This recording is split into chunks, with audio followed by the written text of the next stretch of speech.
Bueno, vamos a comenzar con este taller de Vasto Universo Microrrelato, un taller en el marco del concurso de Microcifi Medellín, este año con su sexta versión, Visiones del Mañana, una invitación a soñarnos Medellín y cómo será mañana. Hoy vamos a estar trabajando un tema que, como no conozco, su bagaje en la escritura para algunos podrá ser básico, para otros un poco avanzado o para algunos será otra forma de ver lo básico. Vamos a hacer un recorrido por esto de escribir en qué consiste, por si alguno está nuevo o nunca ha recibido una instrucción y es más del hacer y del leer. Eh, Vamos a hacer un pequeño ejercicio con esto que vamos a ver al principio. Después vamos a ver algunos elementos del microrrelato formales que lo componen y algunos ejemplos. Y vamos a terminar con un ejercicio, con un juego de escritura, pues que la idea es que genere algunas ideas, valga la redundancia, para, pues, para participar del concurso. Si alguien no sabe de qué le estoy hablando, porque llegó aquí y no sabe de qué concurso le estoy hablando, no se preocupe que más adelante, cuando vayamos a hacer el ejercicio, les voy a contar un poco más de micro CIFI este año. Bueno, vamos a empezar con esto. Pues este taller tiene un título que a mí me ha encantado, por eso nunca ha cambiado. Si alguien ha estado en los años anteriores, notará pues que es el mismo nombre, pero créanme que no es el mismo taller, así que, y si fuera el mismo, igual lo podemos disfrutar de la misma manera. Entonces, vamos a comenzar con un par de invitados, no son del microrrelato, son grandes maestros de la escritura, pues porque primero vamos a ver un tema que es algo un poco global y para eso necesito apoyo. Y voy a pedir el apoyo de estos dos señores. El primer invitado que tengo para hoy es Douglas Adams, poco conocido, pero créanme que vale mucho la pena poner la mano en uno de sus libros. Él escribió la trilogía en 5 partes. Eh, pues, ¿qué es eso? Es una trilogía que en vez de tener 3 libros, tiene 5 libros.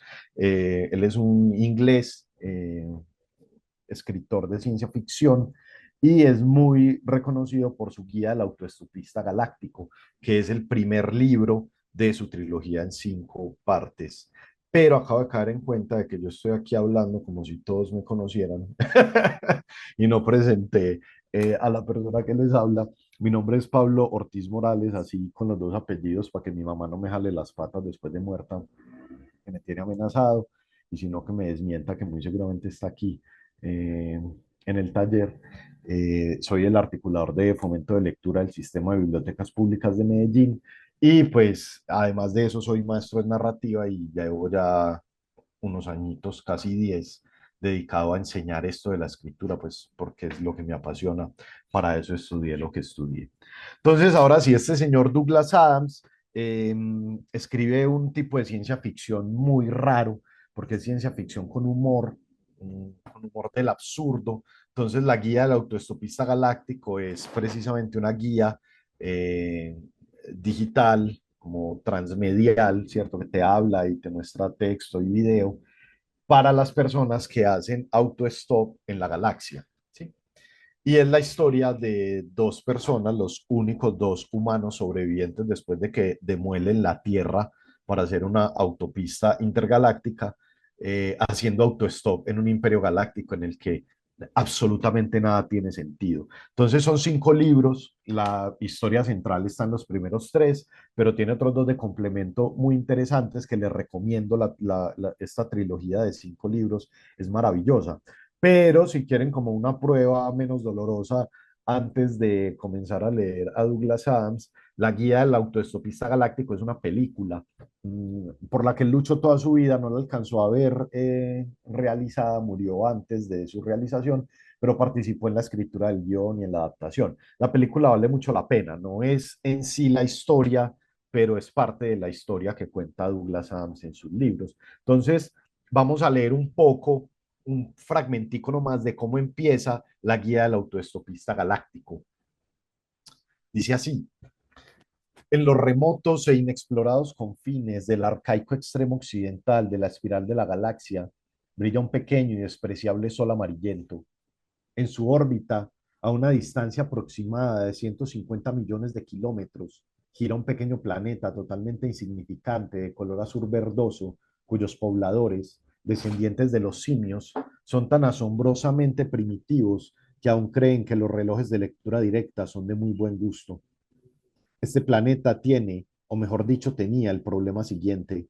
La mayoría de sus habitantes eran infelices durante casi todo el tiempo.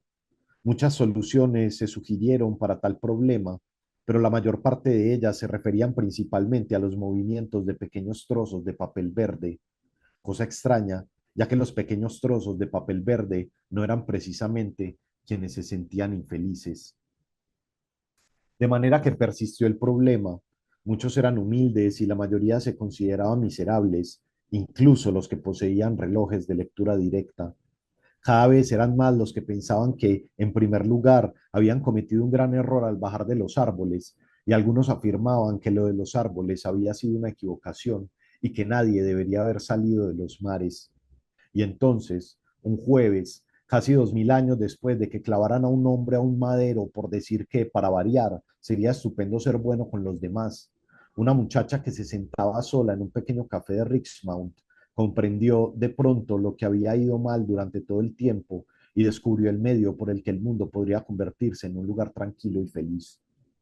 Esta vez era cierto, daría resultado y no habría que clavar a nadie a ningún sitio.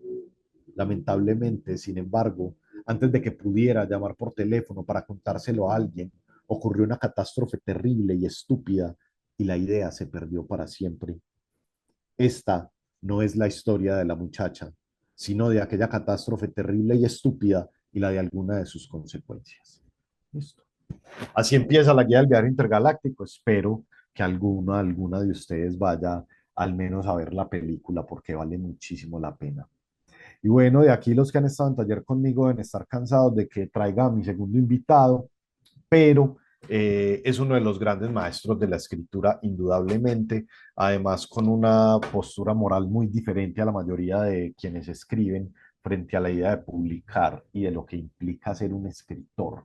Sí, está muy metido en el debate de si para ser un autor hay que ser publicado. De hecho, escribió los últimos años de su vida, que fue la mayoría, para sí mismo y para su familia, y no publicó su última obra. Se llama J. D. Salinger. Y hoy traigo la obra Catcher in the Rye, El guardián entre el centeno, tristemente célebre por la cantidad de magnicidas que han sido atrapados o que han mencionado este libro dentro de sus crímenes, como por ejemplo el asesino de John Lennon o el que intentó matar a Ronald Reagan. Tenían este libro en su chaqueta y creo que el de Ronald Reagan fue el que dijo que Salinger se había basado en su vida para escribir El guardián entre el centeno. Este también es una gran muestra de cómo se hace la promoción de lectura, pues porque apenas lo prohibieron en los colegios de Estados Unidos, eh, se disparó su venta y su lectura por parte del público joven. Yo llevo mucho rato proponiéndole a Secretaría de Educación y de Cultura que prohibamos el Quijote en los colegios a ver qué pasa. Por cierto, en cualquier momento que tengan un comentario sobre lo que estoy diciendo, si ven que estoy diciendo una barrabasada que no es y pueden corregirme, bienvenidos y bienvenidas para que prendan el micrófono y me interrumpan. Listo, no hay necesidad de que levanten la mano, sino que prendan el micrófono y me digan lo que piensen. Entonces, El guardián entre el centeno es una historia de un pobre muchacho roto que está como en una casa de recuperación y poco a poco nos vamos dando cuenta del motivo de su dolor, de por qué se comporta como se comporta. Es un muchacho que podríamos llamar problemático. Lo acaban de echar del instituto, del internado al que va, un internado de ricos en Nueva York o cerca de Nueva York, y simplemente no le dice a sus padres y se va para Nueva York con un montón de plata que le llegó de cumpleaños y navidades, a pasar unas noches de adulto. La historia es muy interesante y su inicio suena así. Si de verdad les interesa lo que voy a contarles, lo primero que querrán saber es dónde nací, cómo fue todo ese rollo de mi infancia, qué hacían mis padres antes de tenerme a mí y demás puñetas estilo David Copperfield. Pero no tengo ganas de contarles nada de eso. Primero porque es una lata Y segundo, porque a mis padres les daría un ataque si yo me pusiera aquí a hablarles de su vida privada. Para esas cosas son muy especiales, sobre todo mi padre. Son buena gente, no digo que no, pero a quisquillosos no hay quien les gane. Además, no crean que voy a contarles mi autobiografía con pelos y señales. Solo voy a hablarles de unas cosas de locos que me pasó durante las navidades pasadas, antes de que me quedara tan débil que, que tuvieran que mandarme aquí a reponerme un poco. A DB tampoco le he contado más, y eso que es mi hermano. Vive en Hollywood. Como no está muy lejos de este antro, suele venir a verme casi todos los fines de semana. Él será quien me lleve a casa cuando salga de aquí, quizá el mes próximo. Acaba de comprarse un Jaguar, uno de esos cacharros ingleses que se ponen a las 200 millas por hora como si nada. Cerca de $4.000 le ha costado. Ahora está forrado el tío, antes no. Cuando vivía en casa era solo un escritor corriente y normal. Por si no saben quién es él, les diré que ha escrito El pececillo secreto, que es un libro de cuentos fenomenal. El mejor de todos es el que se llama igual que el libro. Trata de un niño que tiene un pez y no se lo deja ver a nadie porque lo ha comprado con su dinero. Es una historia estupenda. Ahora debe está en Hollywood prostituyéndose. Si hay algo que odio en el mundo es el cine, ni me lo nombren. Entonces, invitadísimos e invitadísimas a leer El Guardián entre el Centeno. Si les da la capacidad, léanlo en inglés. Es una aventura completamente diferente a leer los traductores. Eh, pero si van a comprar traducción, les recomiendo la traducción española, mejor que esta, que es la latina, porque mantienen unas cuestiones de muletillas y groserías que dice el personaje, que en la versión latina he visto que le bajan mucho, ¿cierto? Pero bueno, ¿por qué traje estos dos invitados? Pues porque la lectura de sus dos voces nos va a dar luces con el tema que vamos a ver de primero, ¿sí? Y es, tengo una pregunta, no es retórica, ojalá me la respondan, si no quieren prender el micrófono, al menos escríbanlo en el chat. La pregunta es, ¿qué tipo de arte es la escritura? Si la fotografía es visual, la música es sonora, el cine es audiovisual, la escultura es plástica, la pintura es visual y es plástica. ¿Qué es la escritura? ¿En qué tipo de arte lo encajamos? Es difícil. Ana, La poética es el tipo, pues, poético, porque puede ser tanto lo uno como lo otro, pues es tanto plástico como visual, y también es narrativo. Qué pregunta más complicada. sí, claro, pero Escoger la poética. el narrativo nos sacaría a la lírica y a la poesía y a la poesía del medio, ¿cierto? Mm. ¿Cuál es el tipo de arte último que los engloba a todos?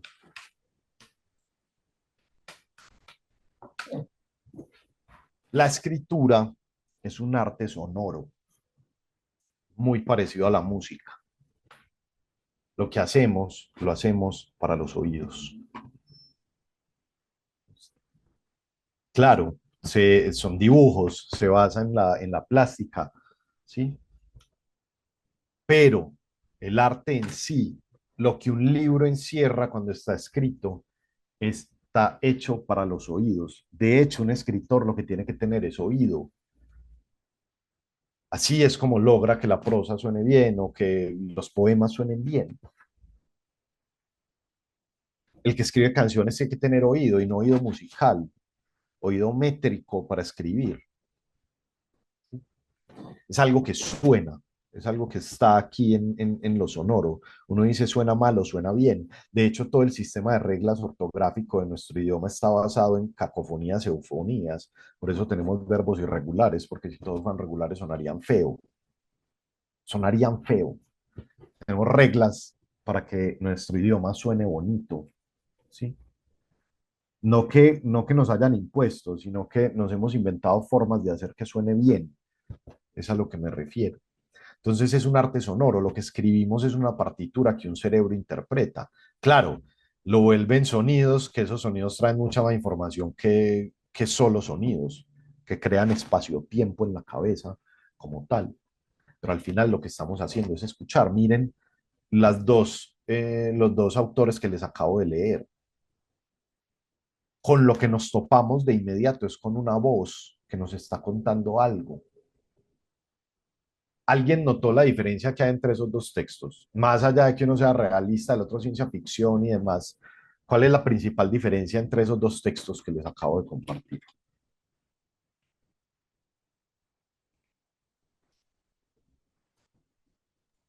¿Por qué tan tímidos si La somos persona en la que están cuatro? escritos, uno está en primera y el otro no. ¿En tercera?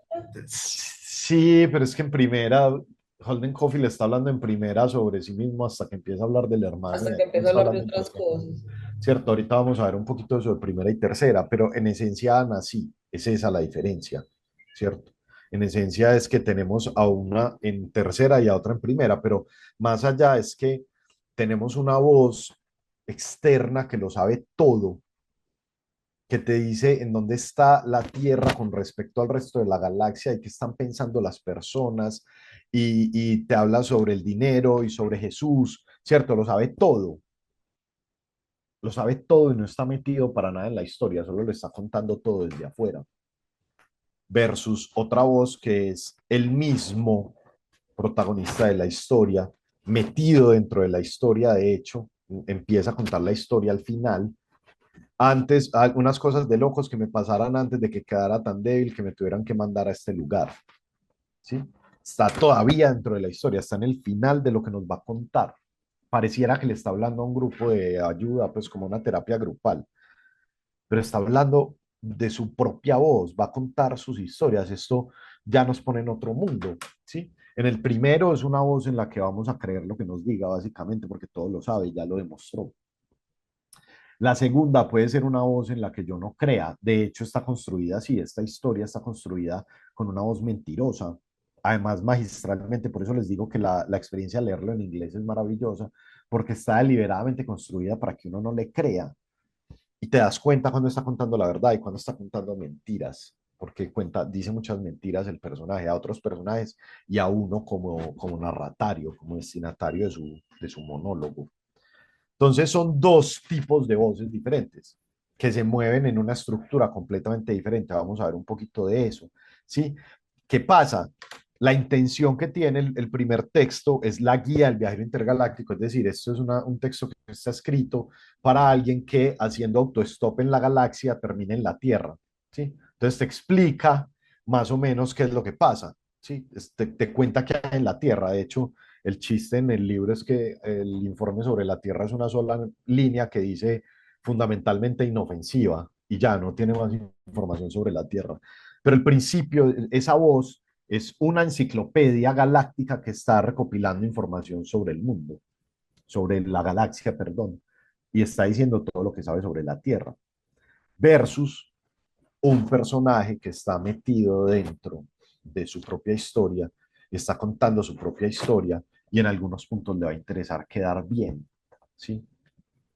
Mentir para quedar bien frente a un montón de desconocidos, quien no lo ha hecho, sobre todo en la adolescencia. Entonces miren que las intenciones, la forma de hablar se va a ver afectada por el tipo de personaje que está hablando. Ese es el secreto de nuestra arte, de escribir. Nosotros hacemos voces. Todo escrito tiene al menos una voz de un personaje, que es el narrador, quien narra, ¿sí? Por eso vamos a decir que toda voz narrativa es la voz de un personaje y por lo tanto tiene una forma de hablar y una intención al hacerlo. La intención puede ser incluso la objetividad, ¿sí? En una voz exterior de estas que llaman en tercera persona, que en verdad deberíamos llamar como omnisciente o equisciente, dependiendo del tipo. eh, Igual tiene una intención, ¿sí? Que es la búsqueda de la objetividad o de la mayor cantidad de información posible. Vamos a ver un poco de esto, porque al final esto lo que nos dice, nos da una guía para tomar este artefacto de la voz narrativa en unos elementos formales muy fáciles de entender, que son el tono y la mirada. El tono y la mirada. De esto están compuestas las voces que creamos cuando escribimos, ¿sí? Esto de escribir, entiéndanlo si quieren, como un acto de actor onanista, como si interpretaras diferentes personajes para vos mismo, buscando crear una especie de obra o película, si se quiere. Al final es una narración literaria, pero crear espacio-tiempo con personajes que se mueven adentro, a través de voces que, que escuchamos. Discúlpenme, por favor, que tengo que solucionar algo acá.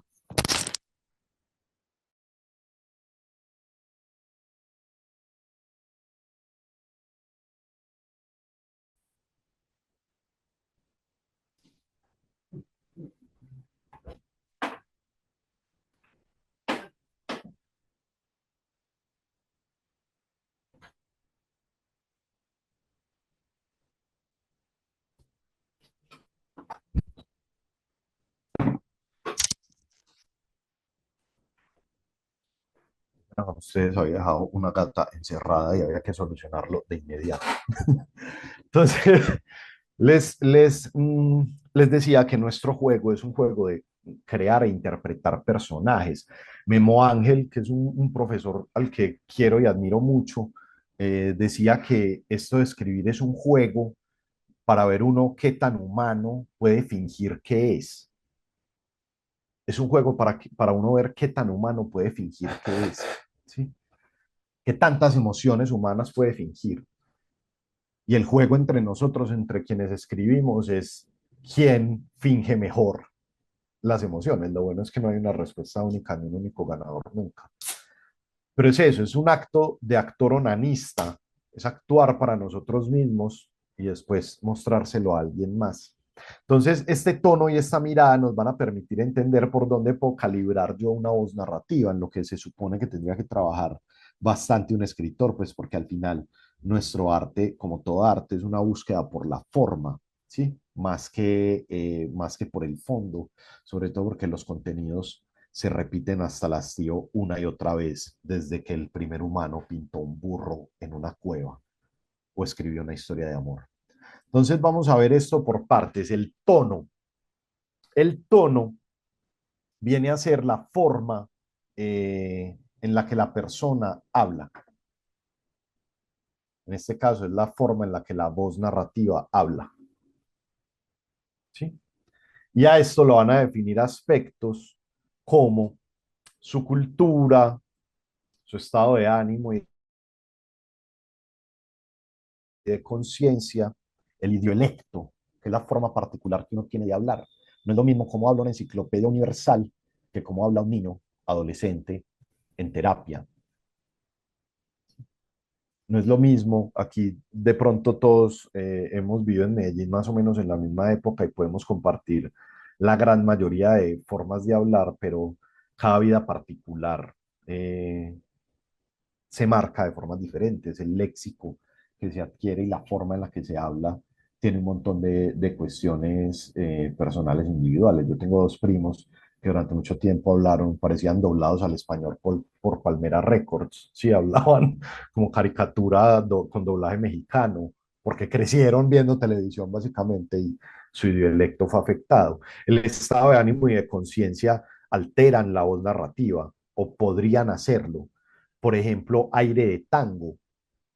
El narrador de Aire de Tango se está emborrachando y lo vas viendo, por eso es un libro tan putamente difícil de leer, porque es un señor que se está emborrachando y cada vez se le entiende menos lo que dice, ¿sí? Puede llegar a ese punto. Foster Wallace tiene un cuento que se llama El alma no es una forja, y ahí el personaje tiene déficit de atención, entonces es un cuento muy difícil de leer porque te da un porcentaje de la historia central del conflicto y se va a un correlato que tiene relación con el conflicto, pero que es otra historia, porque el personaje tiene déficit de atención y nos está contando la historia desde su propia voz.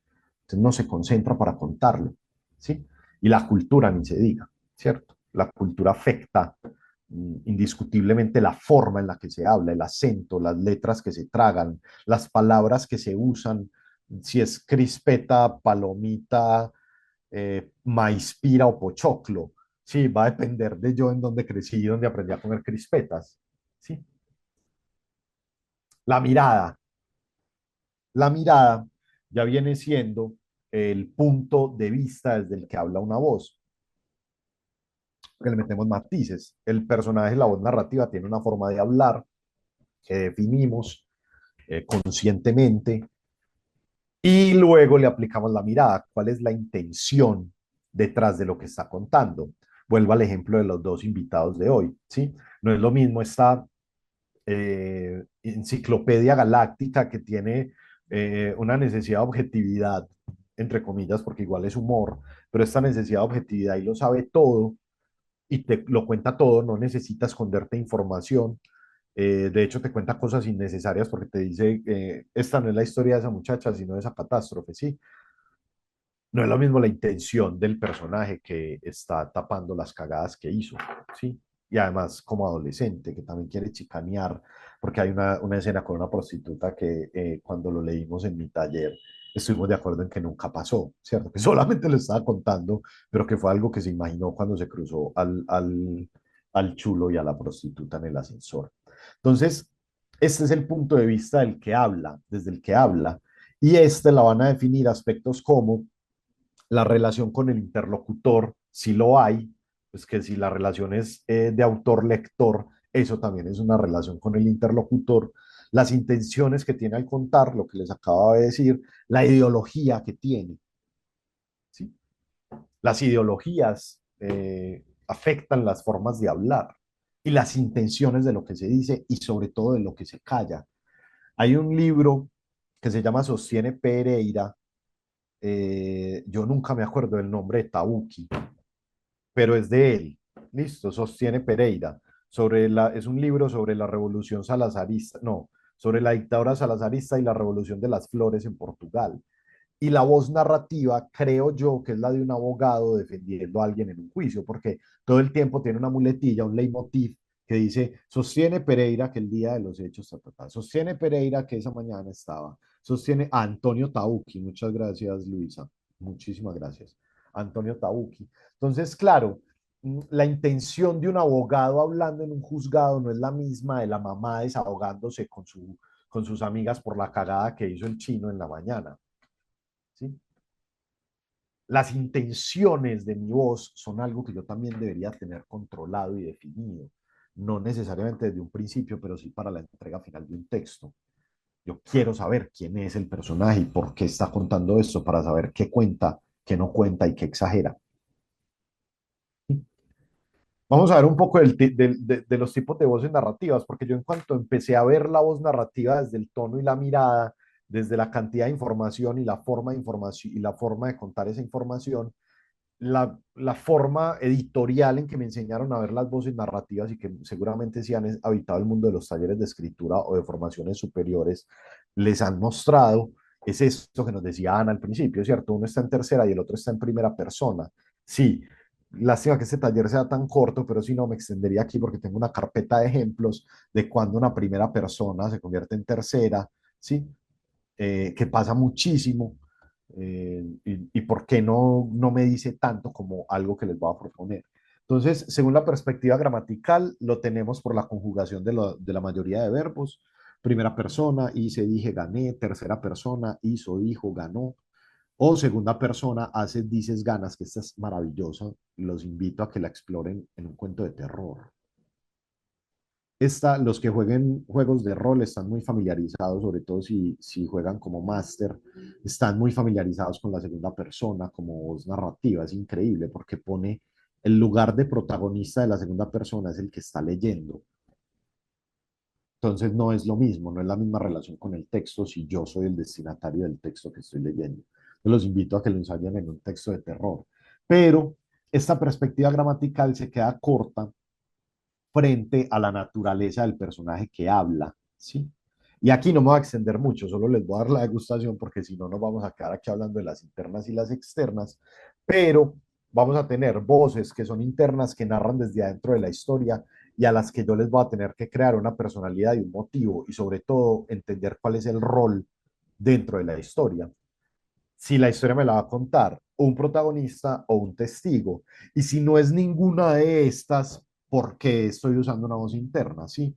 ¿Qué personaje me está contando la historia si no fue alguien que fue testigo de la historia o alguien que la protagonizó. Hasta el momento nadie me ha respondido a esa pregunta y no creo que exista otra voz interna o un rol diferente, pero bienvenidos pues porque es la escritura y pues las reglas están hechas para metérselas por donde saben. Entonces, en las internas yo voy a tener en cuenta quién está contando y en esa medida voy a construir mi voz. Muy diferente a si es primera persona. Es un personaje, yo lo construyo, le creo unas intenciones y unas formas de hablar. Y sobre esa base narro. Soy un actor, onanista, narro para mí, interpreto el personaje que creé y calibré. Y en las externas son todas esas voces que narran desde afuera. Aquí ya no es tan importante quién es, porque un narrador externo por lo general no tiene relación con la historia, por lo general no tiene relación con la historia, sería un interno. No necesariamente es un no personaje, como la voz más del siglo XIX, que es la del autor escribiendo y hablándole al lector. Mm, pero estas, cuando es un personaje, no se necesita desarrollar tanto. Por ejemplo, pienso en otra vuelta de tuerca de Henry James, que empieza con un dueño, el dueño de la casa, con una visita, y dice que encontró un libro de alguien que encontró un libro y lo transcribió y que cuenta esta historia y empieza a narrar la historia de la institutriz, pues que esto es una historia de terror psicológico, en esas que uno no sabe si la pelada estaba loca o el fantasma sí existía, pero tiene ese narrador, es un man que está en una casa y se encontró un libro y lo está leyendo. Lo que quería hacer Henry James era como que el lector se identificara con el que está leyendo la historia y que además le diera cierta idea de realismo, como que es una historia que alguien se encontró y que la está pasando de mano en mano, ¿sí? Entonces ahí es un personaje externo, pero no lo tengo que desarrollar mucho, necesito saber es qué tanta información tiene sobre lo que va a contar. Entonces esa es la base para el narrador externo. ¿Cuánto sabe?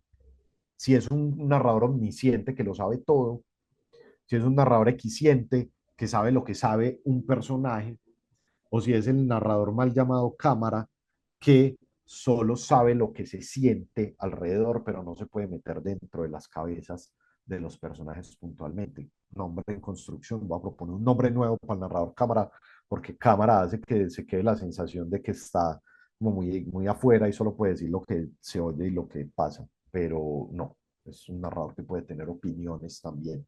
Entonces, internas y externas nos van a ayudar mucho mejor a calibrar nuestra voz narrativa, ¿sí? Si el personaje está dentro o está fuera de la historia, qué rol cumple dentro de la historia o cuánta información tiene sobre lo que está contando. Va a ser la forma de calibrar. ¿Listo? Bueno, hasta aquí este tema de la voz narrativa. ¿Alguien tiene preguntas, inquietudes, dudas? ¿Alguien sabe la diferencia entre preguntas, inquietudes y dudas? Muy bien. Espero que no estén tan callados ahorita que hagamos el ejercicio de escritura, porque sí quiero que compartan para escuchar algunos y no estamos tantos. Bueno, entonces, el ejercicio que les propongo para que se lleven, porque no lo alcanzamos a hacer aquí, ahorita vamos a hacer uno como orientado al concurso de microrrelato, pero el ejercicio que les pongo para practicar esto es, piensen en una anécdota, en su cagada más grande de cuando tenían 6 7 años, la que le hicieron a su papá o a su mamá o a la persona con la que crecieron. Piensen en esa anécdota y cuéntenla varias veces desde diferentes puntos de vista. Es decir, la cuentan, no sé, como niño, como ustedes niños, confesando la cagada a su mamá o a su papá. Esa voz confesando, cómo suena, qué intenciones tiene, cuánta información esconde. Después jueguen a que alguien los pilló, un testigo de esa travesura y va y pone la queja. Entonces, ¿cómo habla una persona? ¿Cómo cuenta esa historia una persona que está tratando de hundir a otra? ¿Cuál es la intención? ¿Dónde exagera? ¿Qué mentiras dice? ¿Sí? Y la última, la voz de esa mamá o ese papá al que le hicieron la cagada, desahogándose con sus amigos más cercanos. ¿Sí? ¿Cómo es la intención de una mamá que simplemente quiere contar lo que su cagón hizo mientras se toma una cerveza o se come un helado con las amigas? ¿Okay? Ese sería el ejercicio que les propongo para empezar a mirar esto de calibrar la voz narrativa por dónde va. Bueno, ahora sí, lo que nos trae, ¿sí? El microrrelato. Voy a empezar esto con la advertencia que siempre empiezo y que le he hecho a la organización del concurso, y es que el microrrelato es el género más complejo de crear, ¿listo? No porque sea cortico, es fácil, ¿ok? Pero aquí les voy a dejar algunos incentivos. eh, el concurso de MicroCifi, estamos hasta el 5 de julio a medianoche, se reciben propuestas. eh, Tiene 5 premios. Al primer premio le dan 1 millón de pesos, al segundo premio 700, al tercero 500, y hay 2 premios, cuarto y quinto, de 300.000 pesos. ¿Qué hay que hacer para concursar? Escribir un relato, un micro relato de 300 palabras máximo. Vamos a ver hoy unos muy cortos, pero de 300 palabras máximo. Y pues en la página van a encontrar como el manifiesto y toda la temática, pero lo veíamos en la imagen que les presentaba al principio, que son las visiones del mañana, es cómo será el mañana. Ahorita les traigo unos detonantes creativos, que es un juego, o vamos a hacer un juego, no una escritura ya de los textos para participar, pero vamos a hacer un juego que de pronto nos traiga ideas, un juego muy pendejo, que de pronto nos traiga ideas para este microrrelato. Entonces vamos a hablar del microrrelato. Listo. Primero, aquí hay alguien que se dedique a escribir microrrelatos o alguien que tenga experiencia escribiendo microrrelatos o alguien que quiera aprender el micrófono para decir no y que yo no me sienta tan solo en esta tarde fría frente a la pantalla. No. Yo escribo, pero no microrelatos. Muchas gracias. Muy bien. No, me imagino, siempre que intento algo micro, a ver, yo veo los comentarios del chat. Esperen un momentico. A ver, dicen por aquí, siempre que intento algo micro se vuelve gigante. Es la primera vez. Maravilloso, sí. De hecho, es lo complejo, ¿cierto? Lo difícil es hacerlo micro. Por ahí hay un escritor que no tiene la opción de abrir el micrófono. Muy raro, madre. Digo, Silvia. Eh, Hay un escritor de microrrelatos, que no son de 300 palabras, pero son microrrelatos, que se llama Edgar Keret. Les recomiendo el libro, un libro largo de cuentos cortos. Y en el prólogo de ese libro él dice, cada uno de estos microrrelatos empezó con la vocación de ser una novela. Y me frustraba mucho verlos terminar 4 párrafos después, hasta que me acepté como escritor de microrrelatos y aquí les presento el libro, ¿cierto? Básicamente es eso. Entonces, ¿quién dice que tiene Ana? Pues nada, será que te va a tocar aceptarte como escritora de narrativa de largo aliento, como hizo Keret, que se aceptó como escritor de micronarrativa, por lo que les digo, el microrrelato es complejo, es un género muy nuevo, es el top de top, es lo más nuevo que tenemos en literatura, lleva apenas poco menos de un siglo, eh, aunque se han rastreado ejercicios anteriores, entonces, bueno, esa fecha podría cambiar. Creo que la posibilidad de ganarse 1 millón de pesos por intentar un microrrelato a mí me suena muy bien. Aprovechen ustedes porque a mí no me dejan participar. Brand, el libro que acabo de decir de Keret se llama Un libro largo de cuentos cortos. Un libro largo de cuentos cortos. Bueno, entonces, eh, para este tema del microrrelato les recomiendo a Andrés Neumann. En YouTube encuentran variada cosita de él hablando sobre el microrrelato y la micronarrativa, o hablando de fútbol, no he podido entender a los escritores de esa parte del mundo, pero bueno, eh, tiene unos postulados muy interesantes sobre el microrrelato, ¿cierto? Un poco de lo que traigo aquí también viene de él, pero vamos a ver 3 elementos esenciales del microrrelato. Primero, la duración; segundo, el extrañamiento; y tercero, el tema de la referencia y la intertextualidad, muy importante cuando uno solo tiene 300 palabras para contar una historia, ¿cierto? Entonces, bueno, la duración. Mm, ahí ya se actualizó, sí. Dice Andrés Neumann, lo breve calla a tiempo, lo corto antes de tiempo. ¿Sí? Esto es una frase como una tiradera hacia los teóricos del microrrelato, porque aquí hay una pelea muy pendeja de que si hay micro, mini y meta, hiper, mega, corto relato, ¿sí? Dependiendo de la cantidad de palabras y yo no sé qué. Esas discusiones, la verdad, lo que hacen es como, no sé, a mí me aburren bastante, ¿sí? Porque pues no están alrededor de lo que importa, que es cómo lo escribo yo, no cuántas palabras tiene. Entonces vamos a entender como microrrelato algo que podamos ver de un tirón, ¿sí? Que una página, al menos, ¿cierto? Que yo pueda ver en una sola pasada, a la que no le tenga que dedicar mucho tiempo en mi memoria a corto plazo. ¿Por qué es micro? Pues porque es muy corto. Aquí vamos a tener que pegar mucho de que las historias que contamos se valgan de trucos que ya vamos a ver para que detonen dentro de la cabeza de quien nos lee. Es decir, para que yo no tenga que gastar tiempo, o sea, palabras, contando cuestiones que con un referente pueda hacer llegar a la cabeza o que con una insinuación, un par de indicios, puedo dejar abierto para que ocurran dentro de la cabeza. Vamos a ver un par de los más famosos que hacen esto. Dice también Newman que la vocación de todo microcuento es crecer sin ser visto. Es esta idea, ¿sí? Esta idea del microrrelato. Él dice que la brevedad es engañosa, que mientras más breve, con más atención hay que leerlo, porque puede uno subestimarlo y pensar que ya lo leyó. ¿Sí?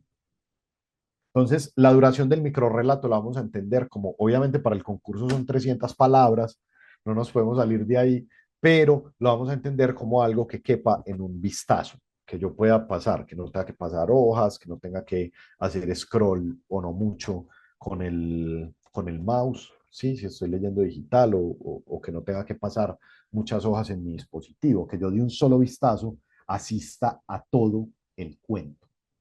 ¿Sí?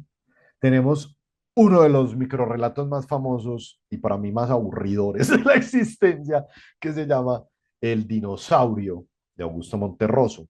Cuando despertó, el dinosaurio todavía estaba allí. Cuéntenme qué les gusta, qué no les gusta de este microrrelato. ¿Les genera dudas? ¿Les trae ideas? Cuéntenme a ver.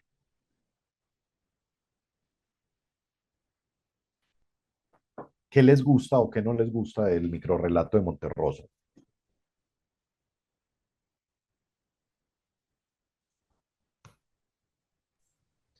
A mí me gusta que da la imagen completa, no, de inmediato, sí. Tienes la imagen como una foto, ¿cierto? Yo lo veo como una fotografía, como una... tin. Y eso es lo que me parece lindo, dar como una imagen completa en pocas palabras. Okay. Y podemos decir, ¿qué podemos decir sobre este texto, Ana? O sea, ¿qué te trae? Al- ¿Algún comentario más allá del estilo, lo que cuenta, ¿cierto? Porque un mal indicio es cuando empezamos a hablar de la técnica. Mm. Es muy Pero mal eso indicio. ya lo conocía desde antes, entonces toda la intelectualidad alrededor de este microrelato, ¿cierto? Por aquí, Kenny dice, es como si fuera el final de un sueño en un cuento. Sí, sí, parece la parte de algo más. Claro, si yo le analizo a esto la estructura, pues es un cuento, tiene un inicio, tiene un desarrollo, tiene un desenlace, queda abierto, se desarrolla en la cabeza, sí. Hay un montón de preguntas. ¿Quién es el personaje el que está hablando? ¿Quién es el personaje que está hablando? Pero lo que les digo, a ver, Luisa, ¿qué dice? Por alguna razón siempre me da la sensación de que habla sobre un niño. Sí, a mí me suena mucho. Podría ser un niño el protagonista de esta historia. Como de un juguete, Luisa. ¿Pensás eso? Como si se tratara de un juguete, no un dinosaurio real o algo así. Sí, a mí la verdad siempre me ha traído más como discusiones sobre lo técnico, no tanto sobre lo que está contando. Y al final, pues, hay dos tipos de escritura, la escritura que va a perdurar para siempre y la escritura de mira mamá qué bien escribo, ¿sí? No estoy diciendo que el dinosaurio esté mal, ¿sí? O que sea un mal cuento, estoy diciendo que a mí no me gusta, que me parece que siempre se van las discusiones técnicas y que no es el más corto de los que he encontrado en mi investigación de microrrelato. Hay uno mucho más corto que es de Hemingway, que les voy a compartir ya mismo, que se llama Vendo zapatos. Dice Hemingway. Vendo zapatos de bebé sin usar. ¿Qué tienen para decirme este cuento? ¿Qué les gusta? ¿Qué no les gusta? ¿Qué ven? Conmovedor. Es maravilloso, ¿cierto? Ahí mismo empezaron a reaccionar ustedes. ¿De qué nos habla? ¿Qué creen que pasa? Se siente como un golpe en el pecho, si Ana, de acuerdo. Hay alguien que está intentando hablar, pero creo que le suena muy mal, que es Luisa. No te escuchamos, Lu. ¿Algo? Hola, ay Hola. sí, Ya sí. sí, siempre me da como, o sea, claro, puede ser que simplemente compraron zapatos y nunca los regalaron o algo, pero siempre piensa uno que es una cosa como muy terrible de la pérdida de un niño. Sí, aunque me han salido con unas. Pues como es que el bebé nació mutante y vuela, entonces no necesitan Ah, ok, zapatos. esa sí está muy buena. Llegó tocando todo menos la puerta, brutal. Sí, ese de Medellín en 100 palabras es muy denso. Aunque es verdad que este no tiene una connotación necesariamente negativa, pero la gran mayoría de personas que he puesto en contacto con este microrrelato se van hacia allá, hacia lo que me dice Luis, hacia lo que están diciendo en el chat, ¿cierto? Un golpe en el pecho, qué triste, emoción de lo ausente, ¿sí? Eh, pero la verdad es que no, no tiene que ser así, ¿cierto? No es como les llegaron tantos zapatos que van a vender algunos para poder financiar sus primeros meses con el bebé. ¿Sí? Claro, también está la idea de nunca nació o nació sin piernitas, ¿cierto? O nació con los pies muy grandes y tuvieron que comprar otros. Sí, hay un montón de soluciones, pero miren que aquí ya no estamos hablando de la técnica del microrrelato. Aquí no nos estamos preguntando qué quiere decir, aquí estamos frente a una historia que habitamos nosotros, que le damos vida en la cabeza. Claro, todos nos vamos a lo triste, pero ha habido loquitos que me salen con lo del bebé volador o con lo de los zapatos muy grandes, lo de los pies muy grandes o los zapatos muy chiquitos, ¿cierto? O sea, es, genera una discusión alrededor de lo que está contando y eso es lo que tenemos que buscar en todo lo que escribamos, sea microrrelato o relato, no importa lo breve, no importa lo largo, tiene que contar algo con lo que la gente se identifique. ¿Sí? Y esto es algo con lo que cualquiera se identifica. Cualquiera ha tenido un bebé, bueno, hay algunos que no, pero cualquiera, la mayoría hemos tenido un bebé muy cerca. ¿Sí? Y ese sin usar, es que es devastador después de esa coma, ¿cierto? Es maravilloso, son 6 palabras que cuentan una historia, ¿sí? Tarea difícil, porque 6 palabras son difíciles, pero 300 no son más fáciles. Listo, de hecho Hemingway con todo este microrrelato es un cartel textual que vio y lo trajo y le puso título. Pero era un cartel que decía vendo zapatos de bebé sin usar, un clasificado, literal, de ahí nació. Bueno, entonces la duración ya la vimos, vamos al extrañamiento. Yo en una actividad con un grupo de cuidadoras pregunté que si alguien sabía que era extrañamiento. Y una señora levantó la mano y dijo, sí, es cuando uno no puede ensuciar tranquilo. Me reí mucho, pero no es estreñimiento, es extrañamiento, que de hecho es algo que no es solo en el microrrelato, sino que en general en la literatura debemos buscarlo, que básicamente es mirar con ojos nuevos el mundo, cada vez, no dejarse matar por la rutina. Hay un profesor, no recuerdo el nombre porque vi solo una clase con él muy fugaz, y estaba acompañando al grupo, no era profesor mío de nada, que decía como desautomatizar. En vez de extrañamiento, él utilizaba la palabra desautomatizar, desautomatizar lo que uno vive en el día a día. ¿Sí? Este ejercicio cliché de Alicia en el País de las Maravillas de creer 8 imposibilidades antes del desayuno. Es algo así, ¿cierto? Entonces, el extrañamiento va a ser muy importante cuando contamos una historia. Ángel Zapata, que es un excelente profesor de narrativa, les recomiendo su libro La práctica del relato. Pueden comprar en Google muy fácil, es de Fuente Taja, es la editorial. Ya no lo consiguen físico, listo, solo lo pueden comprar digital. Él ahí no, él en una clase nos dijo, si no se van a follar un perro muerto, péguense a la estructura de Aristóteles. Si no se van a follar un perro muerto, péguense a la estructura de Aristóteles, ¿sí? Que suena muy duro, pero las frases crudas se quedan en la cabeza y básicamente lo que dice es como, o sea, si vos no la vas a sacar del estadio, pues apégate a lo tradicional e imita a otro, pero la narrativa es para sacarla del estadio, es para buscar eso en el mundo cotidiano o en lo extraordinario, eso que nunca nadie más había visto y contarlo, o esa forma de contar que nunca nadie más había visto. Andrés Newman va a decir lo siguiente, va a decir, lo más particular del microrrelato no es su minúscula extensión, sino su radical estructura. Y esto es una pista para el extrañamiento. Claro, el cómo lo cuento, ya les decía que esto es un arte de forma, miren el cómo cuenta eh, Hemingway la historia de los zapatos, ¿sí? El uso de la coma, que sean cuatro palabras, pues todo esto mm, es radical, es una forma muy extraña de contar una historia, de generar ese boom en la cabeza, más allá que lo que cuenta. La muerte infantil, lastimosamente, puede ser uno de los males más comunes de la humanidad hasta hace 2 siglos, e incluso en muchas partes del mundo hasta hace 50 años. ¿Sí? La mortalidad infantil es lo que nos hace creer que en la antigüedad la gente no llegaba viejito, pues porque bajaron el promedio de vida. Pero es lo más común. El cómo lo cuenta es en donde está el extrañamiento con el cuento de Hemingway. Y les traigo uno de los pocos ejemplos de relatos de ciencia ficción, de microrelatos de ciencia ficción, que es de Frederick Brown, un genio que les recomiendo porque para el humor está solo. Tiene un cuento que se llama Aprendan Geometría, que es de un pobre niño que intenta hacer un hechizo de magia, invocar al demonio para que le ayude a ganar un examen de geometría, y el demonio cuando aparece le hace daño y lo mata porque necesita dibujar un pentagrama en el piso para protegerse y dibujó fue un hexágono.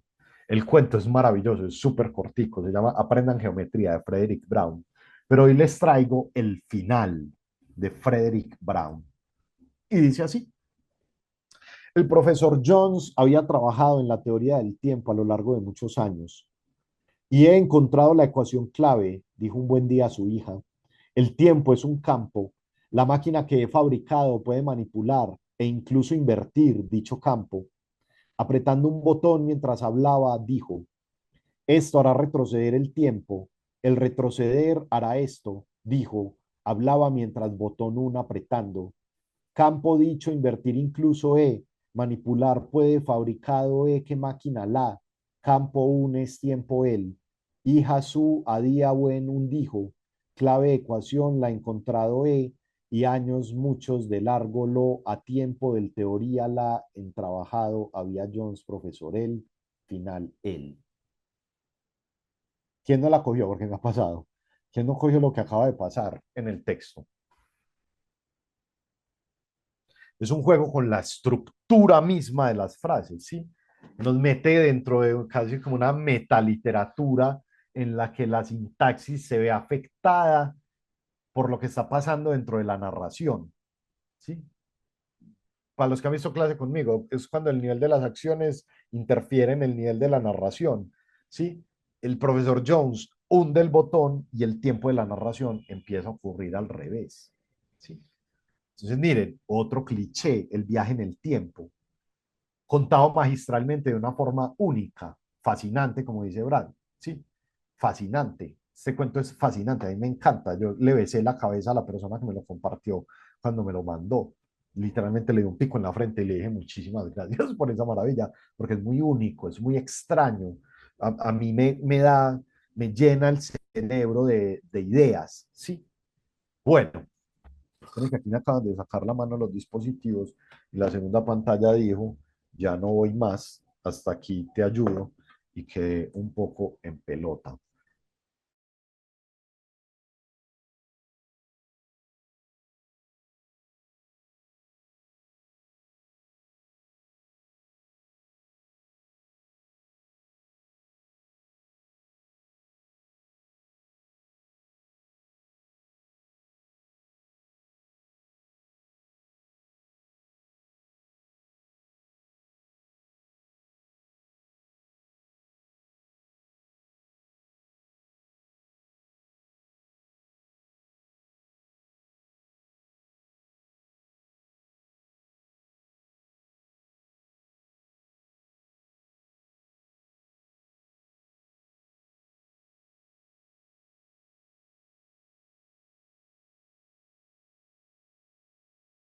Hola, hola, ¿me escuchan?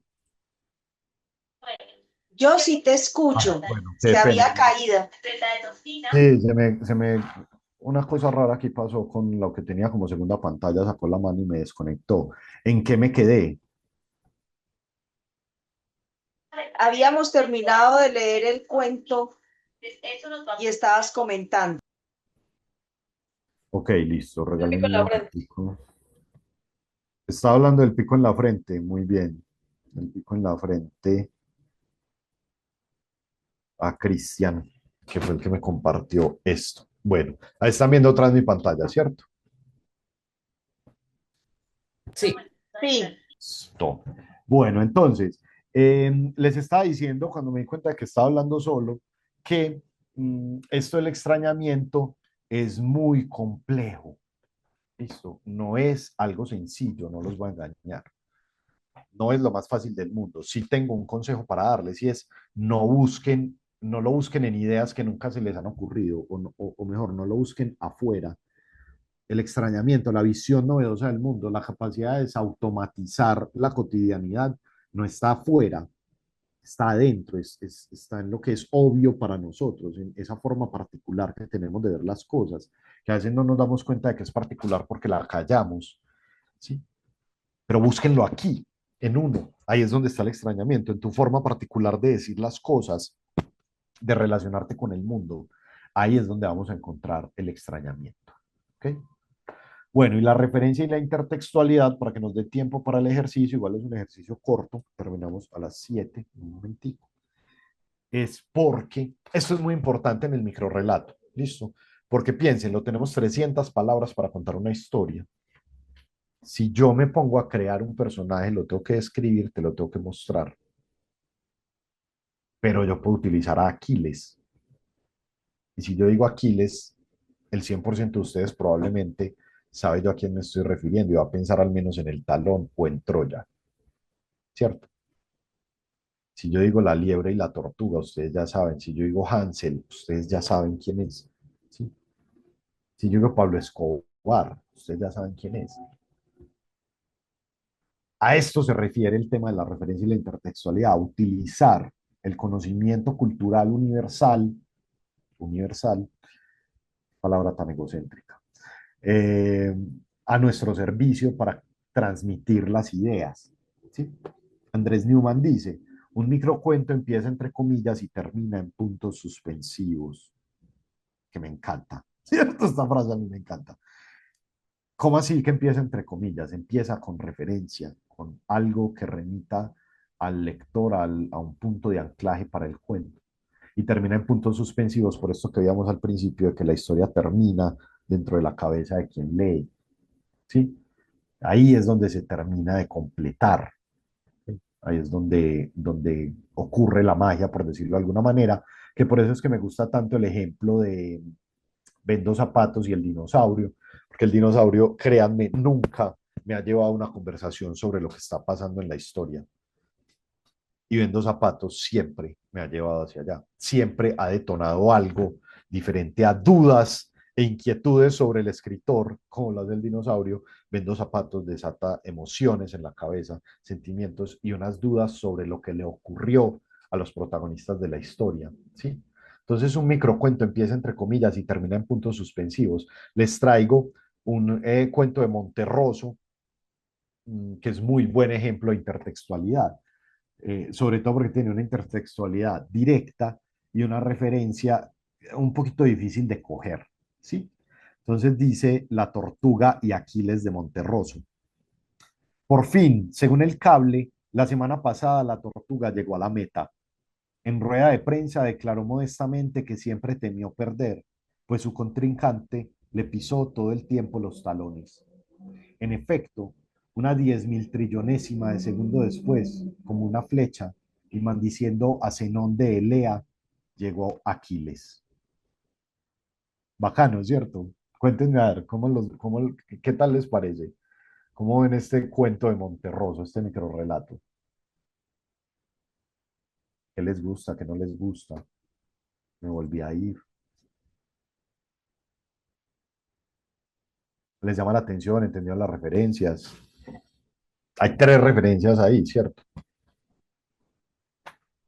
Dos muy conocidas y una que que ha demostrado no ser tan conocida.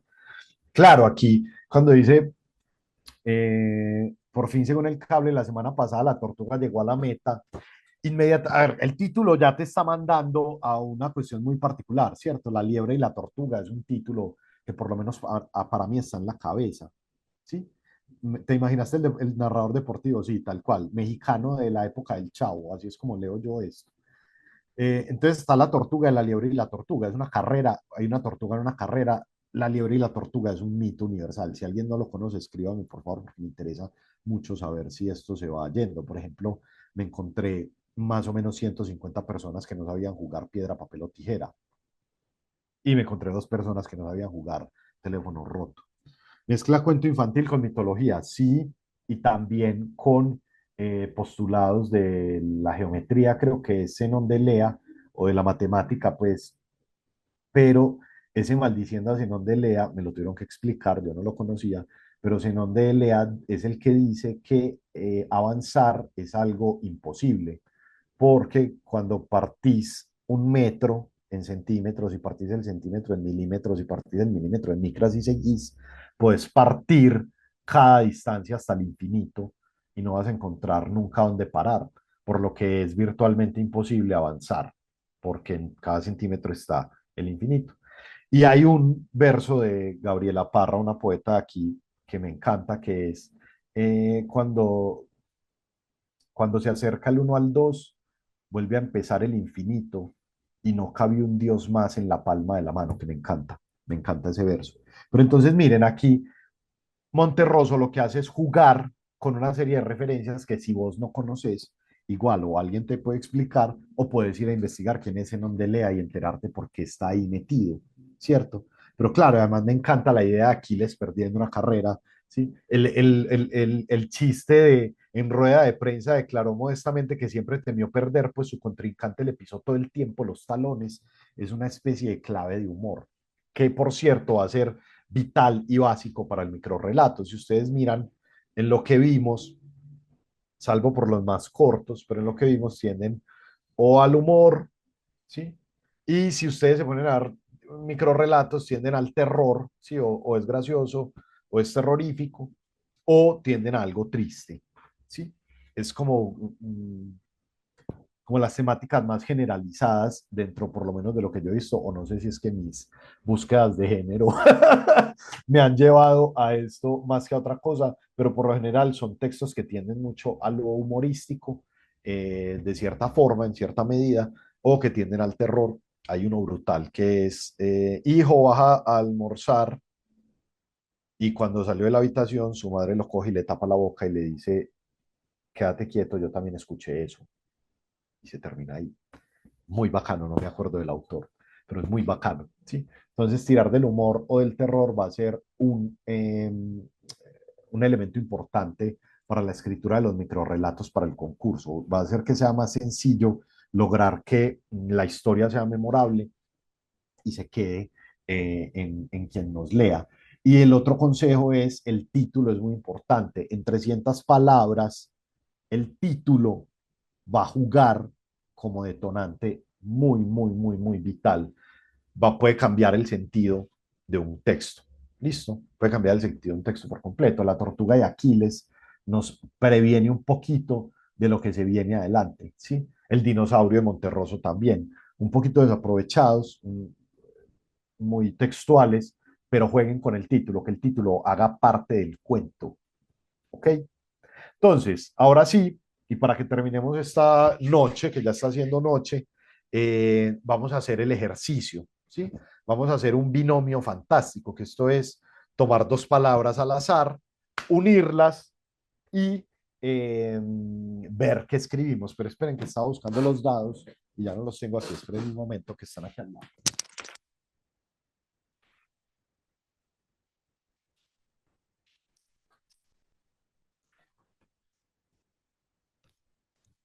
Entonces, el binomio es literalmente dos palabras que nos llegan, mmm, que yo les voy a dar, las tratamos de unir en un tercer concepto y escribimos sobre ese tercer concepto. Por ejemplo, no sé, perro y armario. Los uno y trato de generar un tercer concepto, no sé, un perro que vive dentro de un armario, o un perro con cajones, o un perro de madera, o un armario mascota. Me quedo con el armario mascota y escribo una breve historia sobre un señor que se sentaba todos los días afuera de su casa con Mario el armario, con un collarcito, a tomar limonada y ver la gente bajar para el trabajo. La gente incluso le dejó de prestar atención, era particular, hasta que un día alguien se para a amarrar un zapato y vio un chorrito de orina bajando la calle y se voltea y el armario tiene una de sus patas de madera levantada y está orinando en el asfalto. Y dejo ahí el cuento. Listo. Eso es un binomio. En este caso, las dos palabras que vamos a utilizar, una va a venir de una lista de elementos de la vida cotidiana que vamos a escoger con este dado rojo. Esto es un dado de 10 caras porque vamos a tener 10 opciones. Y la otra es una lista de adjetivos o adverbios futuristas que le pedí a ChatGPT. Listo. Y ese lo vamos a escoger con este dado blanco. Ustedes no van a ver qué sale, pero yo les prometo por mi mamá que si no es verdad, se desconecte de la llamada de inmediato. Espérenme que se me acabó de caer un dado por hacer bobadas. Bueno, vamos a escoger las dos con el mismo dado. Entonces, la lista de palabras es esta. En los elementos de la vida cotidiana tenemos iluminación, transporte, vivienda, alimentación, aseo, ropa, salud, ocio, trabajo y seguridad. Y en los adjetivos o adverbios futuristas tenemos cuántico, espacial, virtual, automático, holográfico, inteligente, autónomo, sostenible, expandido o robótico. Entonces, cuando escojamos las dos palabras, la idea es que le unamos. Por ejemplo, salió vivienda expandida o alimentación cuántica. Vamos a escribir al respecto. Listo, vamos a escribir una breve historia, lo que se nos ocurra. Esto es un juego, listo, vamos a hacer el ridículo, lo que se nos ocurra con el binomio que nos toque. ¿Ok? Entonces, con un solo dado, el rojo, que además alumbra en la oscuridad, la propiedad más inútil que le he conocido a un dado, vamos a escoger primero el elemento de la vida cotidiana. Ah, bueno, vamos a tener 7 minutos para escribirlo. Listo, y después vamos a abrir el micrófono y compartir algunos. Mm, el binomio que yo les dé es una sugerencia. Si se quieren, si algo los inspiró, pues escojan ustedes otro y después nos dicen que lo hicieron de como les dio la gana, no me voy a enojar. Pero la sugerencia va a ser elemento de la vida cotidiana, el 6, o sea, ropa, vestir. ¿Listo? Ropa y el adverbio 3, virtual. Listo. Entonces, el reto de escritura para los próximos 7 minutos es escribir sobre ropa virtual. ¿Qué pasa en el Medellín del futuro, en el Medellín del mañana, con la ropa virtual? Pueden hacer sus propias parejas si tienen un dado en la casa o si dos les llamaron la atención, pero como sea, dentro de 7 minutos vamos a tener un pequeño texto sobre la Medellín del mañana con el tema que acabo de salir, la ropa virtual. ¿Listo? 7 minutos para escribir que empiezan a contar ya. Si tienen algún inconveniente o impasse creativo, aquí estoy, me dicen para yo poderme reír de ustedes. No mentiras, me dicen, yo trato de ayudarles a desbloquearse. Aquí estoy.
Quedan 5 minutos.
Queda 1 minuto y medio.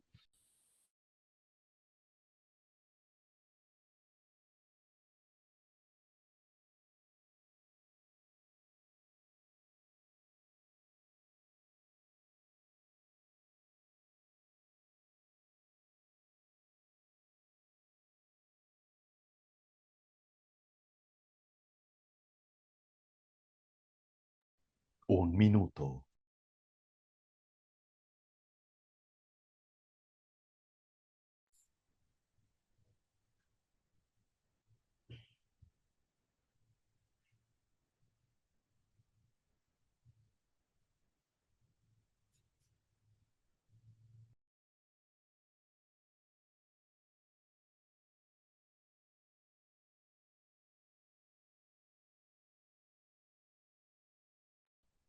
$30.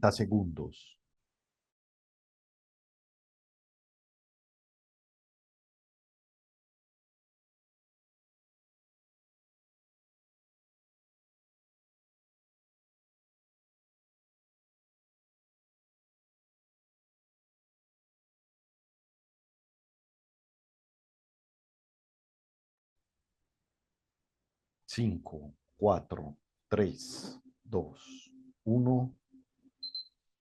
Listo. Yo sé que el tiempo es corto, pero es parte del juego, listo, no estamos haciendo obras maestras, recuerden que estamos haciendo cosas para quedar en ridículo. ¿Quién quiere compartir lo que escribió? Si no quiere leer, me lo puede compartir al chat y yo lo leo, o prende el micrófono y adelante. De a uno, por favor, que no nos escuchamos. A ver, yo veo por acá, dice J. de Brand, J. de Salinger, ya vas a la mitad, mi hermano. El rey seguía pavoneándose por Medellín con su traje de lentejuelas, último modelo, toques de oro, ajustado a la medida. Paseaba por el Parque Berrío, entraba al Museo de Antioquia, subía al pueblito Paisa, montaba en metro y aunque la gente lo miraba de forma extraña y algunos se reían, él era feliz, chicaneando, y lo que pensaba era que le tenían envidia. Al llegar a su casa y buscando quitarse su traje con cuidado, se da cuenta de que no tenía nada, pero lo que sí había olvidado era quitarse sus gafas del metaverso, donde había estado probándose ropa de Gucci de Milán. Está muy bueno. O sea, hay que trabajarle. Listo, hay que trabajarle, sobre todo porque le falta título. Eso es como abandonar un niño en bienestar familiar sin haberlo bautizado. Hay que ponerle título al microrrelato, ¿cierto? Es vital. Y hay que trabajarle algunas cositas, sí. Pero me parece una versión muy interesante del Rey está desnudo, ¿sí? Increíblemente potente la idea. Trabajarle, está muy bueno, trabajarle. Bueno, Keini dice que quiere ponerlo A mí aquí. también me gustaría leerlo. Dale a mi hermano, adelante que ya prendiste el micrófono. Qué pena ahí la introducción. Yo lo llamé Medeverso. Adelante con Medeverso.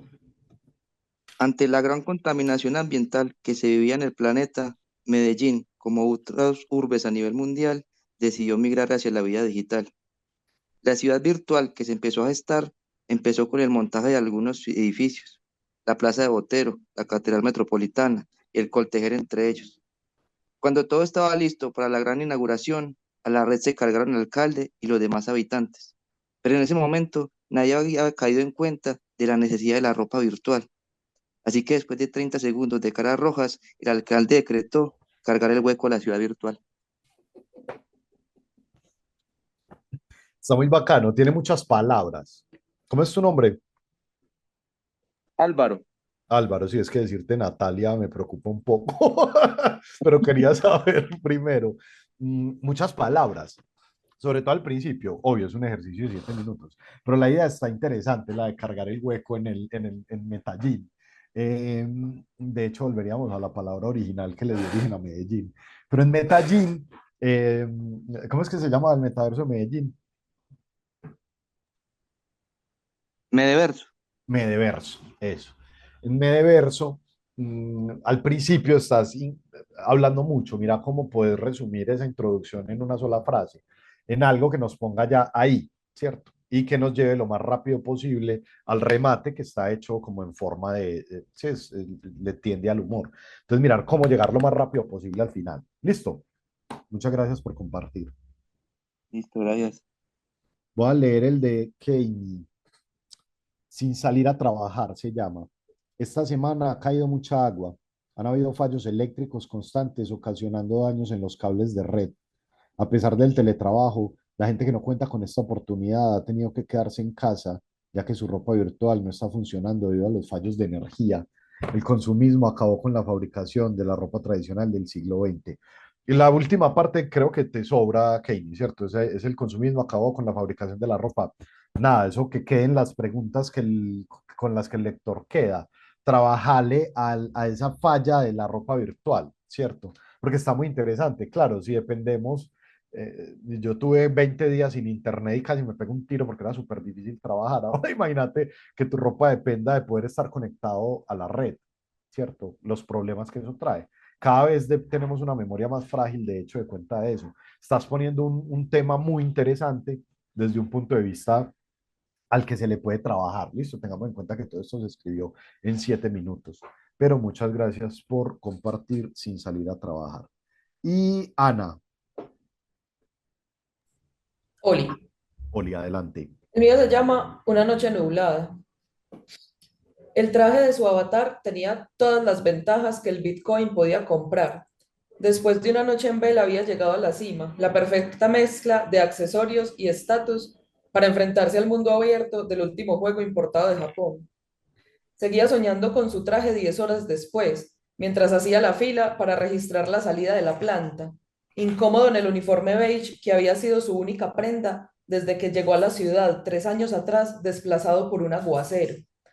Pero esta noche parecía que iba a llover otra vez. Muy bueno, Ana. A su merced le gusta leer. ¿Será? Yo en estos días le decía a una parcera que todas mis actividades son la pausa que hago entre una novela y otra. Sí, tal cual. Yo Ana. no creo que a Ana le guste leer. Bueno, muchísimas gracias a los que compartieron. Miren lo que puede salir en 7 minutos. Yo Listo. comparto el mío horrible. Adelante, Márgara. Está mal escrito, ¿cierto? Eso es lo que vas a decir de primero. Márgara, tenés el micrófono apagado. Ah, ya, bueno. Hágale. Ya dijo usted por mí que está mal escrito. Bueno, Sí, yo listo. sé que es lo primero que vas a decir. Adelante. Cristina con desgano se acerca al espejo vertical de su cuarto. Dame la pinta de hoy, dice, y se para enfrente. Advanti pregunta, ¿a dónde vamos hoy? A la U. En el espejo pasan prendas de diferentes colores y estilos. Ella pone su mano derecha en la pantalla y esta se detiene en un vestido negro con encajes y cintas doradas. Advanti, ¿qué tal este? No es ropa adecuada para ir a la universidad. ¿Qué tal un jean y una blusa de encaje rosa? Mientras, Cristina hace gestos y a su ayudante virtual la viste con la pinta que él mismo escogió. Ella simplemente salió. Pues mal escrito no está, Márgara. Hace parte de esa narración en tu cabeza que he escuchado durante tantos años, pero incidente no tiene vocación de microrrelato, ¿cierto? Esto tiene vocación de ser algo mucho más. ¿Cómo se llama la inteligencia Dante, el asistente virtual? Tienes el micrófono apagado. Sí, asistente virtual. Advanti. Advanti. Está muy bacano, pero eso me suena para cuento largo. Para cuento largo, yo que vos le exploraría, Pero ¿no? usted da 2 segundos y pretende que le haga una novela. No, no, sino que uno ve en lo que hay, uno sabe si tiene vocación de microrrelato o si tiene vocación de relato más largo. Sí, porque aquí está apareciendo una serie de información y de cosas que tienden a una trama un poquito más compleja que lo que tiene un microrrelato. Es lo que te digo, no que esté mal o que debió haber sido más largo, no, sino que no tiene cara de ser microrrelato, sino que necesita un poquito más de espacio para ser contado. Muchas gracias, Margarita. Bueno, y siendo las 6:59. Si quieren, tómenle, voy a cambiar de diapositiva. Si se quieren quedar con esta lista, tómenle ahí un pantallazo. Es un momentico. Pues porque funciona como ejercicio creativo aunque sea para jugar. Pero les puede dar ideas de pronto de lo que pueden escribir para el concurso de Microcifi. Listo. Bueno. Entonces, ahora sí, nos despedimos con la invitación. Ahí les compartí el enlace del concurso, eh, por si no lo tenían, para que le trabajen. Tenemos hasta el 5 de julio nomás, o sea, un poquito menos de un mes. Recuerden que es Visiones del Mañana, cómo nos imaginamos esa Medellín del mañana. Y decía Asimov que el futuro no iba a ser radicalmente diferente, sino bastante doméstico. Es decir, que íbamos a tener lo mismo que hemos tenido siempre con un poquito más de tecnología. Piénsenlo así, no exageren mucho y péguense de las tareas cotidianas, que creo que es la mejor forma de proyectarse al futuro. ¿Cómo me bañaría dentro de 50 años? ¿Cómo me bañaba hace 50? Y proyecto hacia adelante. Listo, a ustedes muchísimas gracias. Si les gustó el taller, háganme ahí una bullita en el chat para yo saber. Si no les gustó, pues la mala. No, mentira, si no les gustó, pues disculpen lo malo. También me pueden poner un bu ahí en el chat. Eh, y nada, muchísimas gracias. Escriban bastante y nos vemos en una próxima oportunidad. Muchísimas gracias. Chao, gracias. Chao a ti, Margarita.